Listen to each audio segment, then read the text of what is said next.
All right, a good Wednesday evening to you. I am First Alert meteorologist David Ernst here with your weather update. If you are watching this on the WBAY TV2 Facebook page, you can always head over to my page, David Ernst, WBAY meteorologist, and follow me there. You get weather updates that I post. Sometimes you'll see graphics that you may not necessarily get to see on the air. And of course, it's a forum to ask questions if you have anything that is all concerning about the incoming weather. If you don't have our free WBAY First Alert weather app on your mobile device, I would recommend that. If you're watching this from a laptop, desktop, computer, you can take your smartphone out and scan that QR code right underneath my picture here, and that will take you to the splash page to download the app for free. It will get you video updates from the meteorologists here, the First Alert weather team, as well as interactive radar. Now, I don't know that we would be looking at a scenario where we have any severe alerts issued tomorrow, but those can be pushed right to your phone. Lightning alerts as well, so that can come in handy anytime you're doing something outside. To know that those thunderstorms are close by. And again, you can check that radar right there. Nancy, good to see you on here. Cold front arriving in the area tomorrow. Timing should have the best chances for rain and some thunder into the area anywhere from around midday into the mid-afternoon. Scattered rain showers at times. It's not a washout of a day, but a pretty good chance that you will see rain at some point anywhere in northeastern Wisconsin. And then behind this system, the wind will pick up out of the north, and it certainly is going to be turning cooler, with temperatures likely staying in the 60s for highs on Friday and Saturday.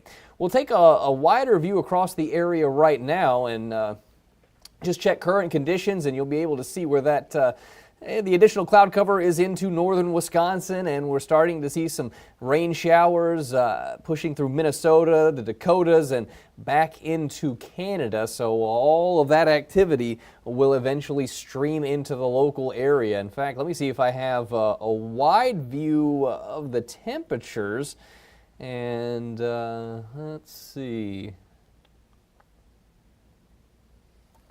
To go ahead and add that one into the mix. Oh, there we go. Let's see if it shows up on the close-up version for Wisconsin, and then if we need to, we'll see if we can find the Midwestern. So nothing really too cool on that. In fact, still seeing some lower and middle 70s there across northern parts, or I should say eastern sections of Minnesota.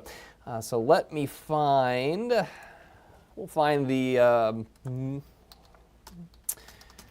Midwestern temperature map here.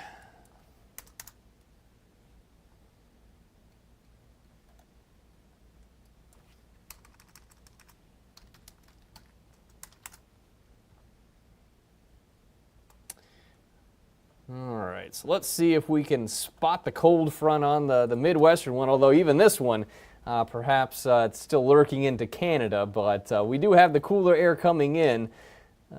Yeah, can't really tell too well. You can see, let me just, let's pull the map this way. You can see back into Canada, you got 52 degrees, 64, so that's going to be what's eventually headed in our direction. So not a significant cold snap that's going to hang with us for the rest of the month or anything like that.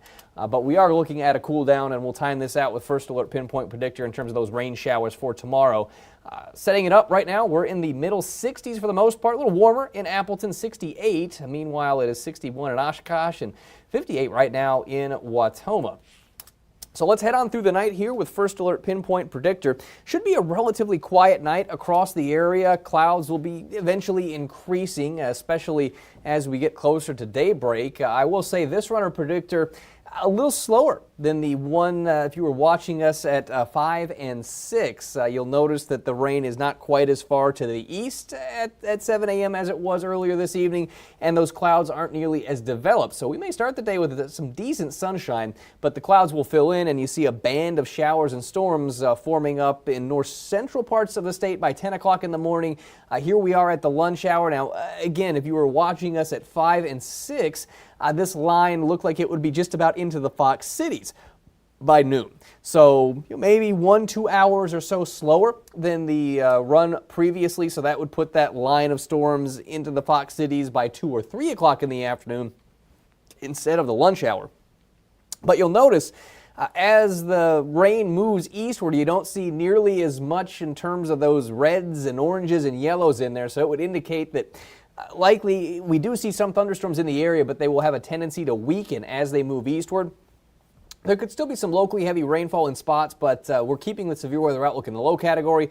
5:30 in the evening, so the commute home could still have some light to moderate rain showers ongoing. Maybe there's a rumble of thunder in it as well, but again, not expecting any severe storms, just some lingering rain showers at times through the evening and into the night.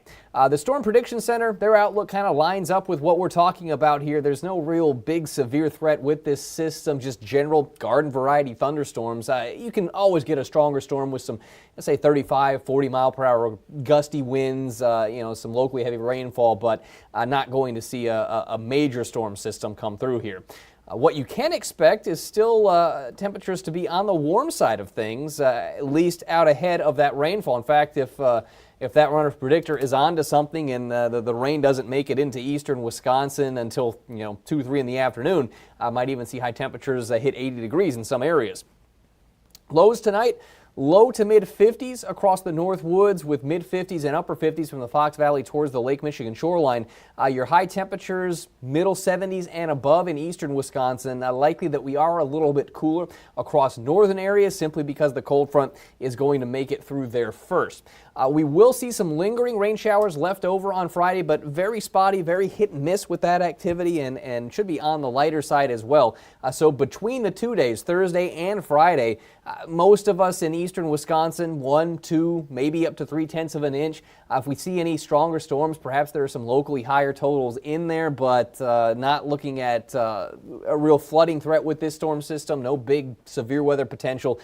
The most noticeable impact likely to be brought about by the breezy north winds behind that cold front, and then the cooler temperatures to follow. So we'll go from highs that have been running in the upper 70s and low 80s the last couple of days to a high temperature on Saturday afternoon in the lower and middle 60s, and then check out these lows on Sunday morning, mid 40s around the Fox Valley, but could see some 30s across the North Woods, so definitely have to keep an eye out for some patchy frost up that way.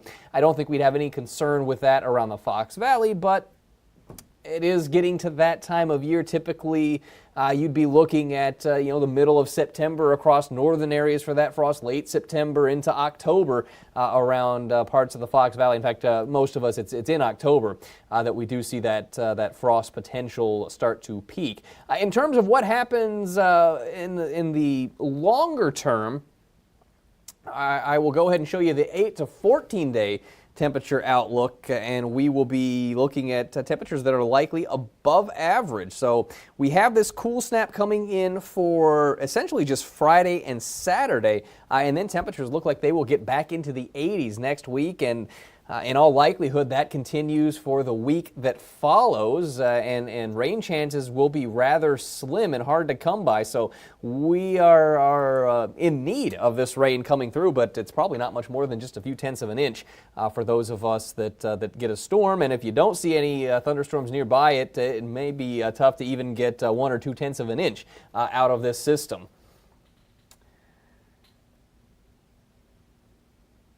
Yeah, Kyle, I would say your better chances for rain in Denmark, and this will go for anywhere in eastern Wisconsin, will come tomorrow afternoon, so Thursday afternoon through the evening. By Friday, it's just a few isolated hit-and-miss type rain showers. In fact, we'll go ahead and pull the Friday forecast up here. We'll start it on Thursday night. You can see the first batch of steadier rainfall kind of moved east of the area. As we get into Friday morning, partly to mostly cloudy skies, and then you just see a few hit-and-miss type rain showers passing through from time to time. So it's possible on Friday that some of us will see rain at 2 or 3 different times in the day, but it's not going to last for very long at any one point, and we would expect fairly low-end rain totals out of anything that would come down by Friday afternoon and evening, just likely in the hundredths of an inch, and then Friday night that starts to wind down and we're back into just a mix of sun and clouds as we head into Saturday. So coolest of the stretch will be those afternoons Friday and Saturday,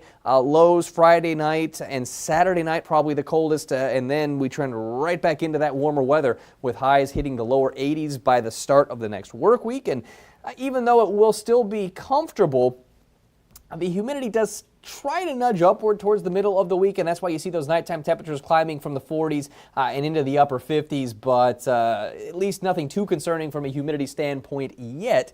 It's not until you start to see those nighttime temperatures holding in the upper 60s that you really get into the muggy stuff. So hopefully we don't have anything like that coming back, but it's still possible that it will be feeling like summer around here for some time after this weekend cold snap. We're getting close to 9:30, so I will go ahead and wrap this up. We've got Action 2 News coming your way at 10 o'clock with a full update, and you'll have Chief Meteorologist Steve Baylon here starting at 4:30 to keep you posted on this rain and storm potential as everything starts to move in over the course of your Thursday.